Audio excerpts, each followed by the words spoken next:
जय हिंद। आज हम लोग class 10th Bihar board history के चैप्टर 3 जिसका नाम है हिंद चीन में राष्ट्रवादी आंदोलन के तीसरे पार्ट को पढ़ने वाले हैं, जिसमें हम लोग मुख्य रूप से यहाँ पे कंबोडियाई संकट के बारे में भी पढ़ेंगे। इस वीडियो का बाकी के जो पार्ट हैं उसका लिंक नीचे डिस्क्रिप्शन में दिया हुआ है, वहाँ से जा कर के आप उसे देख सकते हैं। हम लोग पहले देखेंगे कि पिछला क्लास में जो हम लोग पढ़े थे तो वहाँ पे पढ़े थे हम लोग लाओस के गृह युद्ध के बारे में कि कैसे वहाँ पे गृह युद्ध छिड़ गया था। उसके बाद हिंद चीन में जो उथल पुथल होता है इन सब कारणों से, उसके बारे में पढ़ेंगे। जिनेवा समझौता ने तत्कालिक रूप से कुछ शांति अवश्य दी। जो जिनेवा समझौता हुआ था उससे कुछ समय के लिए शांति तो आई थी, लेकिन तुरंत ही हिंद चीन में उथल पुथल आरंभ हो गई। मतलब कुछ देर के लिए ये लोग शांत रहते हैं, लेकिन बाद में फिर से ये लोग आंदोलन शुरू कर देते हैं, क्योंकि उत्तरी वियतनाम में हो ची मिन की सरकार सुदृढ़ हो गई और पूरे वियतनाम के एकीकरण पर विचार करने लगी, परंतु दक्षिणी वियतनाम की स्थिति इसके विपरीत थी। कारण क्या था ये उथल पुथल होने का कि हो ची मिन की जो सरकार थी उत्तरी वियतनाम में, जो साम्यवादी प्रकृति की थी, वो यहाँ पे दिन प्रतिदिन शक्तिशाली एक तरह से होते जा रही थी, सुदृढ़ हो रही थी, और ये पूरे वियतनाम को जो उत्तरी दक्षिणी में बंटा हुआ था उन सबको एक में जोड़ने के प्रयास में लगी हुई थी। ये विचार चल रहा था कि पूरे वियतनाम की एकीकरण किया जाए। वहीं दूसरी तरफ जो दक्षिणी वियतनाम है वहाँ की स्थिति एकदम इसके उलट थी। अमेरिका समर्थित बाओदई का सरकार संचालन नोए दिन दियम के हाथों में था। तो यहाँ पे जो अमेरिका के द्वारा जो यहाँ पे सरकार का स्थापना किया गया था बाओदई सरकार का, उसका संचालन जो है वो नयो दिन दियम नाम के एक व्यक्ति के हाथों में दिया हुआ था, वही इसका संचालन कर रहा था। इन दिनों दक्षिणी वियतनाम में साम्यवादियों के साथ अपदस्थ राजघराने के 3 सौतेले भाइयों ने लाओस पर अपनी राजनीतिक पकड़ करने के लिए अलग अलग रास्ते अपना लिए थे। तो यहाँ पे एक चीज़ और था कि दक्षिणी वियतनाम में ये स्थिति उत्तरी में तो चल ही रहा है, साथ ही यहाँ लाओस जो है, तो लाओस में 3 गो भाई है। यहाँ पे देखे थे कि राजतंत्र आया था, राजा को ही यहाँ पे मेन बनाया गया था हनोई समझौता के दौरान भी। तो यहाँ पे जब ये भाई आता है तीनों, तो तीनों सौतेला भाई था और तीनों अब एक तरह से अपने आप को राजा घोषित करने के लिए, अपने आप को राजा बनाने के लिए यहाँ पे तीनों अलग अलग रास्ता अपनाता है, जिसमें पहला राजकुमार है सुवर्णफुम्मा। यह तटस्थवादी था, यानी कि ये न तो साम्यवादियों के पक्ष में था और ना ही ये पूंजीवादियों के, ये दोनों से अलग था, तटस्थवादी था। दूसरा राजकुमार जिसका नाम है सुफनबोंग, वो यहाँ पे पाथेट लाओ के नाम से भी विख्यात है, यानी कि सुफनबोंग को पाथेट लाओ के नाम से भी जाना जाता है। ये अपना सैन्य संगठन बनाकर समूचे लाओस में साम्यवादी व्यवस्था लाना चाहता था। और तीसरा राजकुमार है फुम्मी नौसवान, जो कि दक्षिण पंथ का अनुसरण करने वाला था, यानी कि पूंजीवादी था। तो यहाँ पे देख रहे हैं कि लाओस में 3 गो भाई है, तीनों सौतेला भाई है, अपना भाई नहीं है। एक का नाम है सुवर्णफुम्मा, एक का नाम है सुफनबोंग और एक का नाम है फुम्मी नौसवान। और ये तीनों भाइयों का विचारधारा एक दूसरे से अलग है। सुवर्णफुम्मा जो कि तटस्थवादी है, न तो ये साम्यवाद के पक्ष में, न ही पूंजीवाद के। दूसरा जो सुफनबोंग है वो यहाँ पे साम्यवादी का समर्थक है और पूरे लाओस में ये साम्यवाद व्यवस्था लाना चाहता है। और तीसरा भाई जो फुम्मी नौसवान है वो एक तरह से जो पूंजीवादी विचारधारा है उससे प्रभावित था, यानी कि ये पूंजीवाद का समर्थक था, दक्षिण के लोगों का ये समर्थक था। इन तीनों के आपसी राजनीतिक वर्चस्व का संघर्ष लाओस की अस्थिरता का कारण था। तो लाओस में जो उथल पुथल मची हुई थी, वहाँ पे जो लड़ाई चल रहा था, वो उसका मुख्य कारण ये तीनों भाई था। ये तीनों भाई अपने आप को ही वो पड़ी रखना चाहता था, राजनीति में सबसे ऊपर रहना चाहता था कि राजनीति में पूरा इसी का वर्चस्व रहे, और इसी को लेकर के तीनों भाइयों में टकरार चल रहा था, एक तरह से संघर्ष चल रहा था, और इस कारण पूरा लाओस में अस्थिरता छाई हुई थी, वहाँ पे स्थिर कुछ भी नहीं था। उस पर रूस एवं अमेरिका दोनों गुटों का समर्थन एवं हस्तक्षेप इसे और बढ़ा रहा था। तो एक तो यहाँ पे जो है तटस्थवादी है, लेकिन इसमें से सुफनबोंग जो है वो साम्यवादी का था, फुम्मी नौसवान जो है वो पूंजीवादी का समर्थक था। तो रूस जो है वो सुफनबोंग का समर्थक कर रहा था, और जो अमेरिका है वो फुम्मी नौसवान का, यानी कि एक तरह से ये दोनों एक दूसरे को समर्थक दे रहा था। तो यहाँ पे ये झगड़े जो हैं, ये संघर्ष और बड़ा हो जा रहा था, क्योंकि इनडायरेक्टली ये 2 देशों के बीच भी चल रहा था, अमेरिका और रूस के। ये दोनों चाह रहा था कि जो लाओस है उसमें उसके जो शासन व्यवस्था है वो लागू हो जाए, अमेरिका की तरफ से पूंजीवादी आ जाए, रूस चाहता था कि साम्यवादी आ जाए। तो ये इस चीज़ को और बढ़ाने का काम कर रहा था। 25 दिसंबर 1955 ईस्वी को लाओस में चुनाव के बाद राष्ट्रीय सरकार का गठन हुआ और सुवनफुम्मा के नेतृत्व में सरकार बनी। तो यहाँ पे हम लोग देख रहे हैं ये जो सुवनफुम्मा था उसी के नेतृत्व में, जो तटस्थवादी था, न पूंजीवाद के समर्थक था और न ही साम्यवादी के, उसी का सरकार 25 दिसंबर 1955 में वोटिंग द्वारा होता है, चुनाव करके इसकी सरकार बनाई जाती है। पाथेटलाव ने इसका विरोध करते हुए गुरिल्ला युद्ध शुरू कर दिया। पाथेटलाव जिसे हम लोग यहाँ पे सुफनबोंग के नाम से जानते हैं, इसी का पाथेटलाव भी नाम है। तो इसका जो दूसरा भाई है इसने इस बात का विरोध किया कि ये चीज़ नहीं आना चाहिए, क्योंकि वो साम्यवादी था, और उसने गुरिल्ला युद्ध शुरू कर दिया था। परंतु 1957 में दोनों में समझौता हो गया और पाथेटलाव को की पार्टी नियो लियो हक्सत के सदस्य को भी सरकार में जगह मिल गई थी। तो जब ये गुरिल्ला युद्ध चल रहा था तो इसका जो बड़ा भाई है सुवनफुम्मा, वो और पाथेटलाव दोनों में समझौता हो जाता है 1957 में, और सुवनफुम्मा अपने सरकार में अपने भाई के भी हकदार बनाता है। उसके जो सदस्य थे उसके पार्टी के, जिसका पार्टी के नाम है नियो लियो हक्सत, तो उस पार्टी के जो लोग थे उनको भी ये सरकार में आने का मौका दे देता है। यह स्थिति अमेरिका के लिए असह्य थी। अब अमेरिका इस चीज़ को बर्दाश्त नहीं कर रहा था, क्योंकि अमेरिका का समर्थक जो है, तो यहाँ पे हम लोग देख रहे हैं कि फुम्मी नौसवान जो है वो अमेरिका के समर्थक था, यानी पूंजीवाद का। और यहाँ पे सुवनफुम्मा और ये सुफनबोंग या पाथेटलाव कहीं इन दोनों में एक तरह से संधि हो गया है, जैसे कि ये तटस्थवादी है और ये साम्यवादी है। तो एक तरह से देखा जाए तो लाओस में साम्यवादियों का वर्चस्व बढ़ रहा है, और इस बात से अमेरिका जरा सा भी खुश नहीं था, उसे ये चीज़ बर्दाश्त नहीं हो रही थी। चूँकि पाथेटलाव वामपंथी था, अमेरिकी षड्यंत्र के कारण दोनों भाइयों में समझौता टूट गया और पुनः गुरिल्ला युद्ध शुरू हो गया। तब अमेरिका क्या करता है, इन दोनों भाइयों में झगड़ा लगाना शुरू करता है और इसको बहकावे में ला करके इन दोनों के बीच में फिर से समझौता तोड़वा करके फिर से वहाँ पे युद्ध शुरू करवा देता है। गुरिल्ला युद्ध फिर से शुरू हो जाता है। इसी बीच तीसरे भाई जनरल फुम्मी नौसवान को मौका मिल गया, तो अमेरिका यहाँ दिमाग लगाता है, इन दोनों भाइयों को, जो सुवनफुम्मा और पाथेटलाव है, इन दोनों को आपस में लड़वाता है। और जब ये दोनों लड़ने में व्यस्त होता है तो ऐसे में मौका मिल जाता है इसका तीसरा भाई जो फुम्मी नौसवान है, जो पूंजीवादी का समर्थक है, उसे मौका मिल जाता है। उसने निर्वाचित सरकार का तख्ता पलट कर देता है। यहाँ पे निर्वाचित सरकार का तख्ता पलट कर दिया और दक्षिणपंथी सरकार बना ली। यानी कि जैसे ही सुवनफुम्मा और पाथेटलाव आपस में युद्ध में व्यस्त होते हैं, तभी इसी टाइम पे यहाँ पे जो ये इसका तीसरा भाई है फुम्मी नौसवान, वो यहाँ पे ये जो निर्वाचित सरकार बनाया गया था सुवनफुम्मा के तहत 25 दिसंबर 1955 में, उसको ये क्या करता है कि गिरा देता है, तख्ता पलट करके ये अपना वहाँ पे शासन व्यवस्था स्थापित कर लेता है। और जिस शासन व्यवस्था को ये लागू करता है वो पूंजीवादी व्यवस्था था। तो इस तरह से ये यहाँ पे काम करता है। 3 माह बाद फिर तख्ता पलट हुआ और कैप्टन कांगली के नेतृत्व में सैनिक सरकार बनी। तो जैसे यहाँ पे जो फुम्मी नौसवान है तख्ता पलट करता है, उसके ठीक 3 महीने बाद एक और व्यक्ति आता है जिसका नाम है कैप्टन कांगली। ये फिर से तख्ता पलट कर देता है और अब यहाँ पे न तो पूंजीवाद है, न साम्यवाद है, न तटस्थवादी है, कुछ नहीं है। यहाँ पे सैनिक सरकार की स्थापना हो जाता है, यानी कि सेना की यहाँ पे सरकार बनती है। परंतु तीनों भाइयों ने मिलकर कैप्टन कांगली को उत्तर की ओर भगा दिया। इस तरह लाओस एक भयंकर गृहयुद्ध में फंस गया। उसके बाद क्या होता है, फिर तीनों भाइयों को ये रियलाइज होता है कि हम लोग आपस में लड़े, तब जाकर के ये कोई और इसका फ़ायदा उठा लिया। ये तीनों भाई मिल करके कैप्टन कांगली को मारते हैं, उसको हराते हैं और उसको उत्तर की ओर खदेड़ देते हैं। और इस तरह से अगर इस टाइम की स्थिति देखा जाए तो पूरा वियतनाम गृह युद्ध में, पूरा जो लाओस है वो गृह युद्ध में फंसा हुआ है, क्योंकि तीनों भाई वापस में लड़ रहे हैं।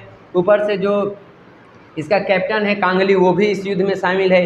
यानी कि जो उसके लाओस देश में जो साम्यवादी के समर्थक थे और जो पूंजीवादी के थे, जो तटस्थ थे, इन तीनों के बीच में युद्ध चल रहा था और एक तरह से पूरे लाओस में गृह युद्ध की स्थिति बनी हुई थी। पूरा लाओस गृह युद्ध में व्यस्त था।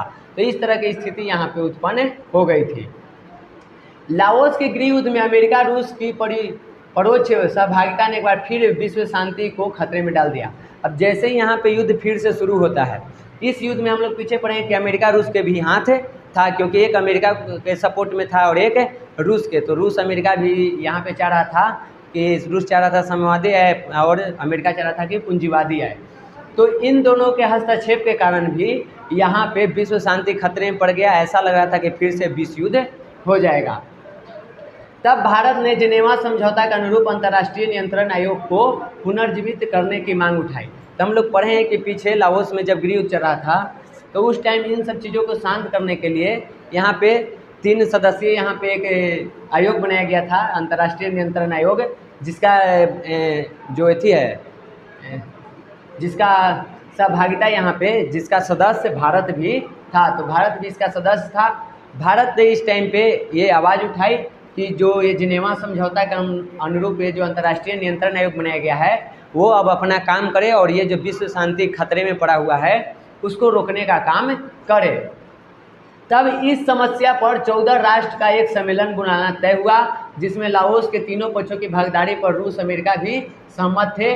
मई 1961 में यह सम्मेलन हुआ, जिसमें सभी राजकुमारों ने संयुक्त मंत्रिमंडल के गठन पर सहमति प्रदान की और मंत्रिमंडल भी बना। परंतु अमेरिकी षड्यंत्र के कारण लाओस की विदेश मंत्री की हत्या हो गई और पुनः गृह युद्ध पुनः से शुरू हो जाता है।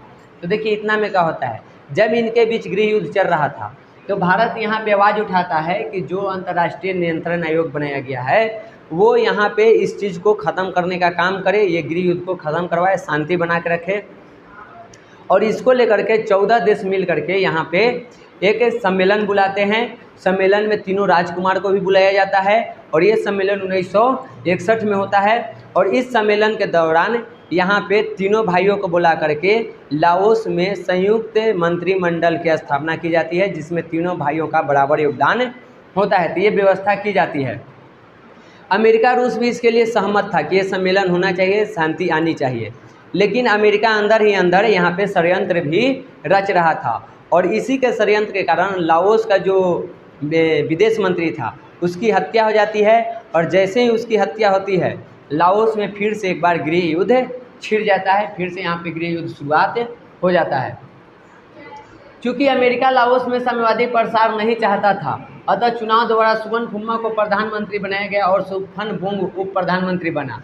इससे असंतुष्ट पाथेट लाओ ने सन 1970 में लाओस पर आक्रमण कर जॉर्ज के मैदान पर कब्जा कर लिया। तो देखिए युद्ध किस तरह से हुआ। सुवन फुम्मा को यहाँ पे प्रधानमंत्री बनाया गया था और सुफन बोंग या जिसको पाथेट लाओ कहते हैं इसको उप प्रधानमंत्री बनाया गया था। और इस बात से पाथेट लाओ खुश नहीं था और 1970 में इसने लाओस पर आक्रमण करके वहाँ का जो एक जगह है जॉर्ज के मैदान उस पर ये कब्जा कर लेता है। फिर से वहाँ पे गृह युद्ध चल रहा है। हालांकि अमेरिका ने इस युद्ध में जमकर बमबारी किया, परंतु पाथेट लाओ के आक्रमण को रोका नहीं जा सका। तो अमेरिका भी इसमें आया था बमबारी करने के लिए, लेकिन वो रोक नहीं पाया था। अब देखिए अमेरिका बमबारी क्यों कर रहा है। जो यहाँ पे पाथेट लाओ है, हम बताएं पाथेट लाओ साम्यवादी का समर्थक था। तो ये अगर आ जाता सरकार में और प्रधानमंत्री बन जाता तब पूरे लाओस में साम्यवादी शासन आ जाता, जो कि अमेरिका को कहीं से पसंद नहीं था। और इसलिए अमेरिका इस युद्ध में जम के बमबारी करता है और यहाँ पे पाथेट लाओ को रोकने का कोशिश करता है, लेकिन वो पाथेट लाओ को रोक नहीं पाता है और जॉर्ज के मैदान पर पाथेट लाओ का कब्जा हो जाता है।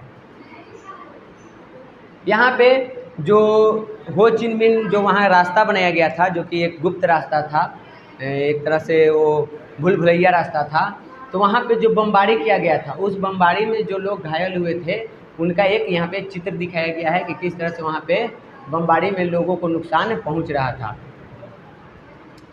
रूस ने लाओस पर आक्रमण और उसके बिगड़ती स्थिति की जिम्मेदारी अमेरिका पर सौंपा। अब यहाँ पे अमेरिका बमबारी किया था और इससे लाओस की स्थिति और बिगड़ गई, तो रूस इसका फ़ायदा उठाया और ये पूरा सौंप दिया ये कि ये अमेरिका के कारण हुआ है। अमेरिका ने ही लाओस के विदेश मंत्री की हत्या करवाई, उसी के वजह से गृह युद्ध हुआ है और उसी ने बमबारी करके यहाँ पे इतना अशांति फैलाया है। इतना जो यहाँ पे गृह युद्ध की शुरुआत हुई है उसमें अमेरिका का ही हाथ है। अमेरिका के खुलकर युद्ध में आ जाने से यह जटिल स्थिति उत्पन्न हुई थी। तो यहाँ पे अमेरिका खुल के जब बमबारी कर रहा था अमेरिका, तो यहाँ पे तय हो गया कि अमेरिका खुल करके यहाँ पे युद्ध में शामिल हो गया और वो लाओस पर अटैक कर रहा है। 1971 में हजारों दक्षिणी वियतनामी सैनिकों ने लाओस में प्रवेश किया और उनके साथ अमेरिकी सैनिक युद्धक विमान और बम वर्षक हेलीकॉप्टर भी थे। अब यहाँ पे हम लोग देखें हम लोग को पता है कि वियतनाम 2 भाग में टूटा हुआ था, एक उत्तरी और एक दक्षिणी भाग में। उत्तरी भाग में हो चिन मिन का शासन था जो साम्यवादी था, और दक्षिणी में बाओदेई का सरकार था, अमेरिका द्वारा बनाया गया था, जो कि पूंजीवादी का एक तरह से समर्थक था। तो दक्षिणी वियतनाम के सैनिक को लेकर के अमेरिका यहाँ अपने विमान सेना बम बरसाने वाली हवाई लेकर के ये लाओस में इंटर करता है 1971 के टाइम। हजारों की संख्या में अपना सेना लेकर के यहाँ आता है। इनका उद्देश्य हो चिन मार्ग पर कब्जा करना था। मेन ये जो लेकर आ रहे थे हो चिन मिन मार्ग को कब्जा करने के लिए, क्योंकि ये वो मार्ग था जो भूल भुलैया रास्ता था। इसी के रास्ते से होकर के सैनिकों को यहाँ पे रसद पानी जो भी हथियार है वो पहुँचाया जाता था। इसमें महिलाएं भी साथ होती थी। तो इसी को नष्ट करना, इस पर कब्जा करना इसका मुख्य उद्देश्य था। पाथेट लाओ ने रूस और ब्रिटेन से अनुरोध किया कि वे अमेरिका पर दबाव डालकर उन्हें रोके। पाथेट लाओ यहाँ पे साम्यवादी का समर्थक था, इसलिए रूस के पास जाता है और साथ ही ये ब्रिटेन के पास जाता है कि वो अमेरिका पे दबाव डाले कि वो मेरे देश पर इस तरह से अटैक ना करे। परंतु चीन ने अमेरिका को धमकी दी। पहले अमेरिका को लगा कि वह युद्ध जीत लेगा, परंतु हो चिन मिन मार्ग क्षेत्र पर जाकर उसकी सेना फंस गई। लाओस के प्रबल प्रतिरोध के कारण उसके लिए वापस लौटना ही एकमात्र उपाय था। तो चीन भी यहाँ पे अमेरिका को धमकी देता है कि अगर दोबारा तुमने अटैक किया तो मतलब चीन भी उसमें शामिल हो जाता।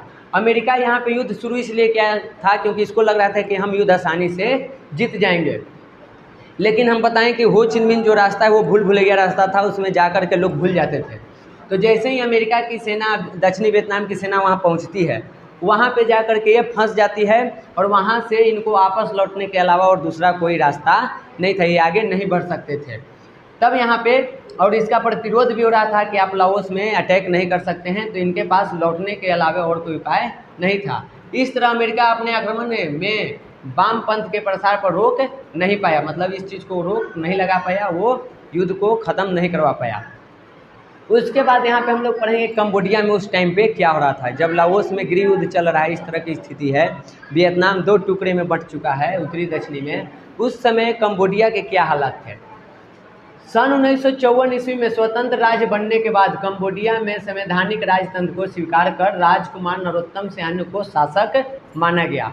1954 में यहाँ पे कंबोडिया को स्वतंत्र राज्य बनाया गया था और यहाँ पे संवैधानिक राजतंत्र द्वारा राजकुमार उस टाइम के जो नरोत्तम सिहानुक है उनको शासक कंबोडिया को बनाया गया था। नरोत्तम सिहानुक 1954 से ही कंबोडिया को गुटनिरपेक्ष एवं तटस्थता की नीति पर चलाना शुरू कर दिया था।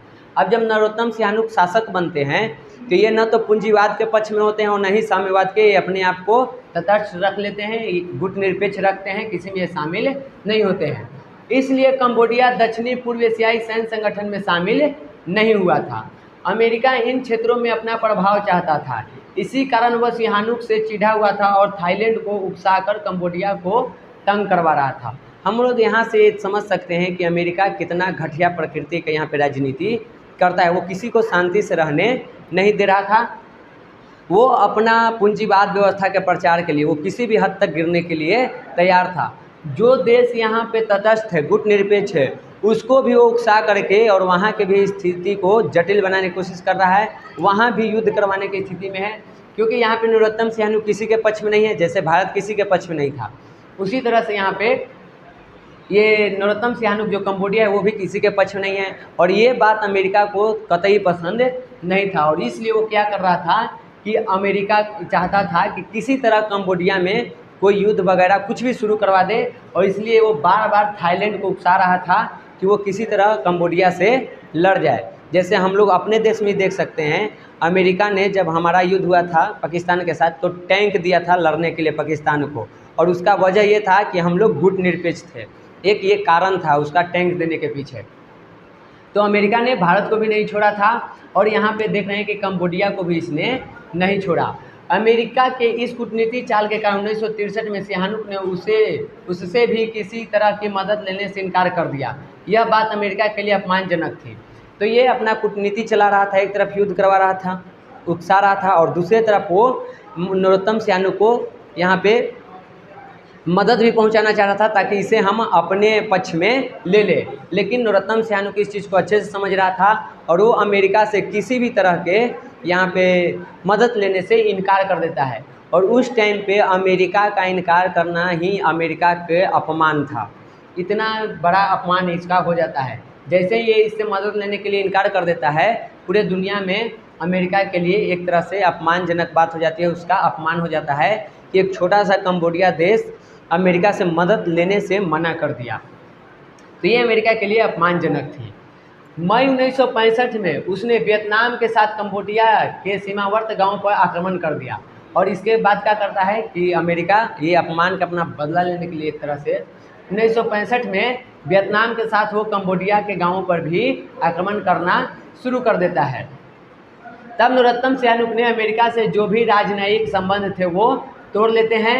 आगे चल करके 1969 में अमेरिका ने कंबोडिया सीमा क्षेत्र में जहर की वर्षा हवाई जहाज़ से करवा दी। तो जैसे ही ये बाकी के संबंध तोड़ते हैं, अमेरिका को यहाँ मौका मिल जाता है, और ये 1969 में जहाज़ से जहर बरसाया था, जिससे लगभग 40,000 एकड़ भूमि की रबर की जो फसल है वो नष्ट हो गई थी। इतना घटिया काम अमेरिका द्वारा किया गया था। तब सहानुक ने मुआवजे की मांग की अमेरिका से की एवं रूस की ओर झुकाव दिखाते हुए पूर्वी जर्मनी से राजनयिक संबंध बढ़ाने शुरू कर दिए।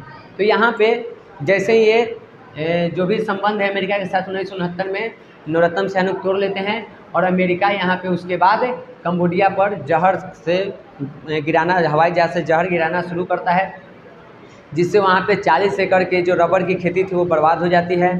तब नरोत्तम सहानुक इस बात के लिए मुआवजा मांगते हैं कि उसने अमेरिका मेरा फसल बर्बाद किया है, तो वो मुआवजा दे, और अमेरिका के पूरे तरह से रिश्ता तोड़ करके ये एक तरह से रूस के झुकाव चले जाते हैं, यानी कि साम्यवादी के सपोर्ट में ये चले जाते हैं, और पूर्वी जर्मनी से भी अपना ये संबंध बढ़ाना शुरू कर देते हैं। तत्कालीन दो गुटीय विश्व व्यवस्था में पूंजीवादी अमेरिका यह नहीं चाहता था कि कंबोडिया साम्यवादी देशों के प्रति सहानुभूति रखे, अतः उसने कंबोडिया के गुटनिरपेक्षता को एक पक्षीय मानते हुए यह आरोप लगाया कि सहानुक सरकार का संबंध उत्तरी वियतनाम एवं वियतकांगो के से, जो वियतकांगो हम बताए थे वियतनाम का स्वतंत्रता लीग जो है, कि इससे संबंध है। तो देखिए यहाँ तक दो गुट में युद्ध चल रहा है, शीत युद्ध, एक तरफ अमेरिका है, एक तरफ रूस है, और एक ऐसे भी लोग थे जो गुट निरपेक्ष थे। तो यहाँ पे जब संबंध तोड़ा जाता है, नरोत्तम सहानुक जैसे ही वो रूस के झुकाव में जाने लगते हैं, तो अमेरिका इस पे आरोप लगाता है कि कंबोडिया कहता है कि हम गुट निरपेक्ष हैं, लेकिन वो इनडायरेक्टली रूस के पक्ष में, यानी कि साम्यवादियों के पक्ष में है, और वो वियतनाम सरकार के पक्ष में है, वियतकांगो से वो प्रभावित है। ऐसा कंबोडिया पे ये इल्ज़ाम लगाने का काम अमेरिका द्वारा किया जाता है, और इसलिए अमेरिका CIA के माध्यम से कंबोडियाई दक्षिणपंथियों को संगठित कर सहानुक को सत्ताच्युत करना चाहता था। और इसके आगे वो प्रोग्राम अमेरिका का बनेगा कि जो भी यहाँ पे CIA के जो भी लोग हैं उनको कंबोडियाई दक्षिणपंथियों को साथ संगठित करके और सहानुक को सत्ता से हटाने के कोशिश में लग जाता है कि सहानुक को सत्ता से हटाया जाए। अमेरिकी षड्यंत्र के कारण 1970 में दक्षिणपंथियों ने वियतनाम के दूतावास के समक्ष उग्र प्रदर्शन किया। इसी परिप्रेक्ष्य में सहानुक को वियतनाम के प्रति कठोर रुख अपनाना पड़ा था। 18 मार्च 1970 को कंबोडियाई राष्ट्रीय संसद ने नरोत्तम सहानुक को सर्वसम्मत प्रस्ताव द्वारा सत्ता से हटा दिया और जनरल लोन नोल के नेतृत्व में सरकार बनी, जिसे अमेरिका का समर्थन प्राप्त था। तो यहाँ पे अगर हम देखें तो देख सकते हैं कि अमेरिका अपने षड्यंत्र में सक्सेस होता है, वो उसमें सफल होता है। 18 मार्च 1970 को यहाँ पे कंबोडिया के जो राष्ट्रीय संसद है वो नरोत्तम सहानुक को सत्ता से हटा देता है, और एक यहाँ पे जो नया सत्ता में आता है सरकार में, उसका नाम है जनरल लोन नोल, जो कि अमेरिका के समर्थन प्राप्त करके आया था। यानी कि ये जो व्यक्ति अब कंबोडिया के सरकार बनेगा वो इनडायरेक्टली अमेरिका का सरकार है, अमेरिका के समर्थन है यहाँ पे। तो एक तरह से ये कह सकते हैं कि पूंजीवादी सरकार की स्थापना हो गया है। नरोत्तम सहानुक ने पेकिंग में निर्वासित सरकार का गठन कर जनरल लोन नोल की सरकार को अवैध घोषित कर दिया, साथ ही राष्ट्रीय संसद को भी भंग कर दिया और जनता से मौजूदा सरकार को अपदस्थ करने की अपील की। तो यहाँ पे नरोत्तम सहानुक भी अपना काम कर रहे हैं, सरकार से हटने के बाद भी ये यहाँ पे फिर से अपने सरकार में आने में लगे हुए हैं। अप्रैल 1970 से सहानुक ने नई सरकार के विरुद्ध युद्ध छेड़ दिया, जिसमें उत्तरी वियतनाम एवं वियतकांग सैनिकों से भरपूर मदद मिल रही थी।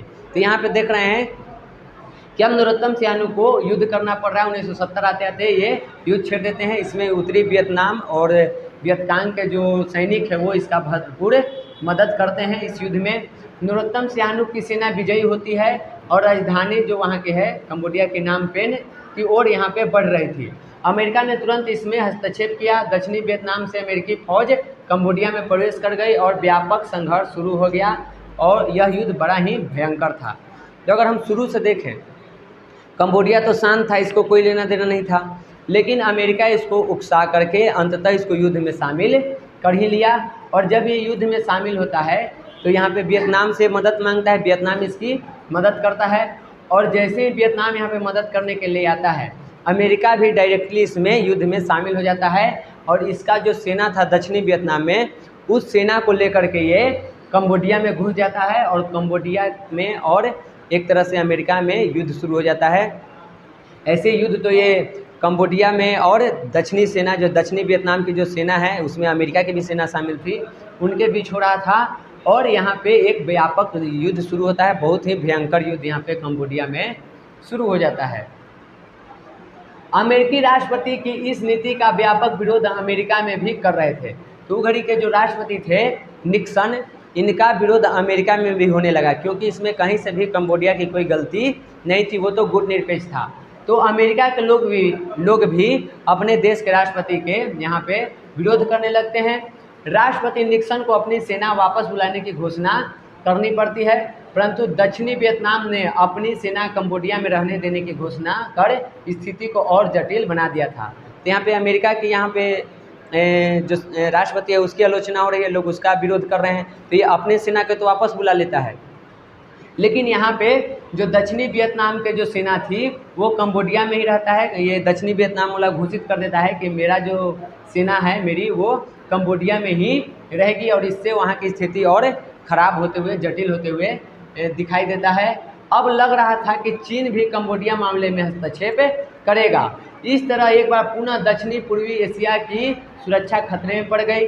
स्थिति को भांपते हुए इंडोनेशिया ने एशियाई देशों का सम्मेलन बुलाने का प्रस्ताव रखा और यहाँ पे 16 मई 1990 का टाइम है, वहाँ पे जकार्ता में एक यहाँ पे सम्मेलन बुलाया गया। यद्यपि यह सम्मेलन सफल रहा, परंतु कंबोडिया की स्थिति में कोई परिवर्तन नहीं हुआ। तो इस सबको जो स्थिति बनी थी इसको शांति करने के लिए यहाँ पे मीटिंग होता है, और मीटिंग होता है यहाँ पे 16 मई को। और इस मीटिंग में 16 मई 1970 है, हम 1990 बोल देते थे, 16 मई 1970 को जकार्ता में एक सम्मेलन होता है। यहाँ पे हम लोग को याद रखना है कि इंडोनेशिया द्वारा जो एशियाई देशों का सम्मेलन बुलाने का जो प्रस्ताव रखा गया था वो 16 मई 1970 में रखा गया था जकार्ता में, और ये सम्मेलन सफल होता है, लेकिन इससे कंबोडिया को किसी तरह का कोई फ़ायदा नहीं होता है, इसके स्थिति में कोई परिवर्तन नहीं आता है।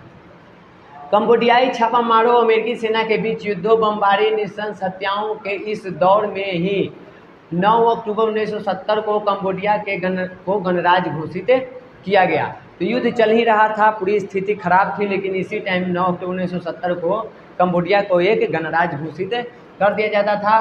परंतु सिहानुक एवं जो लोन नोल की सेना है इनके बीच अभी भी युद्ध चल रहा था, संघर्ष चल रहा था।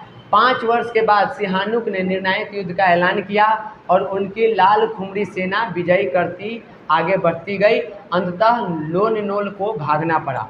तो इनके बीच यहाँ पे 1970 में ही कंबोडिया को गणराज्य घोषित कर दिया गया, लेकिन अभी भी वहाँ पे युद्ध चल रहा था। जो लोन नोल हैं उनकी सेना और नरोत्तम सियानु की सेना के बीच युद्ध चल रहा है, और ये युद्ध अगले 5 साल तक चलते रहता है। इसमें नरोत्तम सियानु की जो सेना है, जिसे लाल खुमरी सेना के नाम से जाना जाता है, तो लाल खुमरी सेना इनका विजयी करते हुए आगे बढ़ रहा था, और अंततः यहाँ पे लोन नोल को युद्ध में हार होती है, उनको यहाँ पे भागना पड़ता है, और फिर से यहाँ पे एक तरह से नरोत्तम सियानु विजयी होते हैं।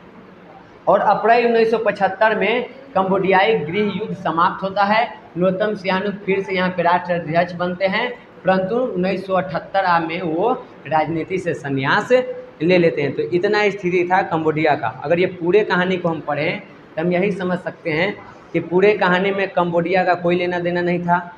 ये अमेरिका के जो नीति है अपना पूंजीवादी के प्रसार के लिए वो नीति लगा करके इसको युद्ध में लाया और युद्ध में ला करके इसे फंसा दिया। और यहाँ पे भी गृह युद्ध अमेरिका द्वारा ही, उसके हस्तक्षेप के कारण ही ये हुआ था। वो जो षड्यंत्र रचा था उसके कारण कंबोडिया में भी गृह युद्ध ये करवा देता है।